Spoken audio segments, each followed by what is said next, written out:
side बायनाय नायनो हागोन नै बिसोर माबायदि मोनसे खालामनाय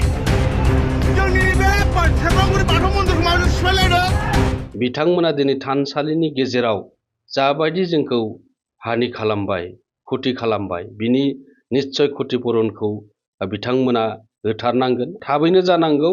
नङाब्ला जोङो दिनै 24 घन्टानि गेजेराव जुदि बिनि मीमांसाया जुदि जायाब्ला जों बेखौ आयेननि राहा लागोन बोराइ बाथौनि सेराव जों आरज सेराव जों गाबो जों गोजोन थासारिखौ जों बेनि गेजेरजों लाबोयो नाथाय बेहायनो गोबां दावराव दावसिनि गेजेरजों जोंनि थानसालिनि जिखिनि जोंनो बुफाय बुसि खालामनाया गमामायैनो जोंनि बर' माहारिनि गेजेराव जोबोद दुखुनांथावना जोबोद दुखुनांथाव जाथाय जानानै थांबाय आरो जों बेखौ गासिबो ससियेल मिडियानि गेजेरजों नुदों मैया जाबायदिहाय सेरफांगुरि जा बाजारनि बे बाथौ थानसालि बे बाथौ थानसालिनि जे हल दङ आर'जसालि दङ बेहाय मोननै सम्प्रदायनि गेजेराव जेरैबायदि बाङालि सम्प्रदाय आरो बिहारि सम्प्रदाय बिथांमोना माबा मोनसे जाथायखौ लानानै मोनसे कमप्रमाइसनि थाखाय बेहाय जोङो मिल जिरायदोंमोन आरो बेहाय बिथांमोननि गेजेराव दाङाबाजि जादों आरो दाङाबाजि जानायखौ बिथांमोननि गेजेराव जादों नाथाय बेहाय जोङो बाथौ थानसालिनि माखासे बुफाय बुसि खालामनानै चेयार टेबुल माखासे बाथौ थानसालिनि बुस्थु बाहायनाय हानि खालामनायखौ जों नुनो मोन्दों बे गमामायैनो जोंनि बर' समाज आरो जोंनि बाथौआरि हिसाबै जोंनि बाथौ थानसालियाव बेबायदि मोननै सम्प्रदायनि गेजेराव माबा मोनसे जेंना जानानै आरो जोंनि बे थानसालि सिङाव जिरायनानै बेबायदि सावरायनायनि गेजेरजों मोनसे बोराइ बाथौनि सेराव जों आरज सेराव जों गाबो जों गोजोन थासारिखौ जों बेनि गेजेरजों लाबोयो नाथाय बेहायनो गोबां दावराव दावसिनि गेजेरजों जोंनि थानसालिनि जिखिनि जोंनो बुफाय बुसि खालामनाया गमामायैनो जोंनि बर' माहारिनि गेजेराव जोबोद दुखुनांथावना आरो बियो जोंनि गेजेराव बोरै जानो मोनखो जों नोजोर होदों अल बाथौ क'र्डिनेशन कमिटिनि गाहाय लिंथुमगिरि हिसाबै आरो दुलाराय बाथौ गौथुमनि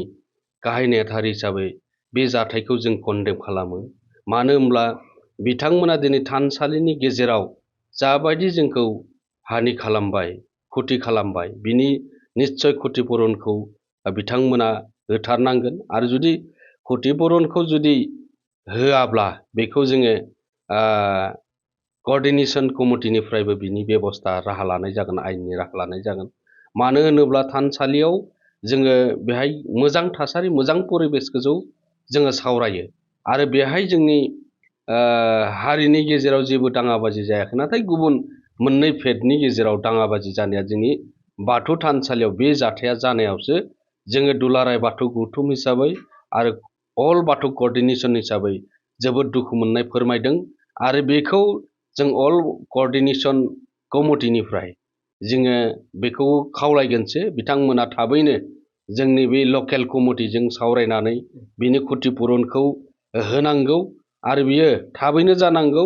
नङाब्ला जोङो दिनै 24 घन्टानि गेजेराव जुदि बिनि मीमांसाया जुदि जायाब्ला जों बेखौ आयेननि राहा लागोन आरो बेखौ जों दुलाराय बाथौ गौथुम आरो अल बाथौ क'र्डिनेशन कमिटिनिफ्रायबो जों बेखौ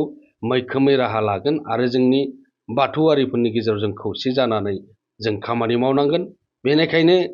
दुलाराय बाथौ गौथुम अल बाथौ क'र्डिनेशन कमिटिनि जानानै जों बेखौ खावलायदों जों बाथौआरि हिसाबै जोंनि गेजेराव जों खौसे जानानै थानांगोन नङाब्ला बेबायदिनो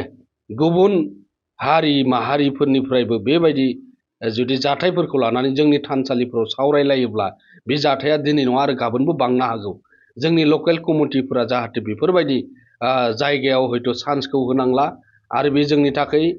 लकेल कमिटिया बेखौ नोजोर होनाया गोनांथि दं आरो बेखौ जोंबो दुलाराय बाथौ गौथुमनि जानानै अल बाथौ क'र्डिनेशन कमिटिनि जानानै बिथांमोननिसिम जोङो मोजां सावरायगोन आरो बिथांमोनखौ जोङो 24 घन्टानि उनाव जुदि बिनि क्षतिपूरणनि बेबस्थाखौ खालामनानै होआ बिनि सायाव जों आयेननि राहा लागोन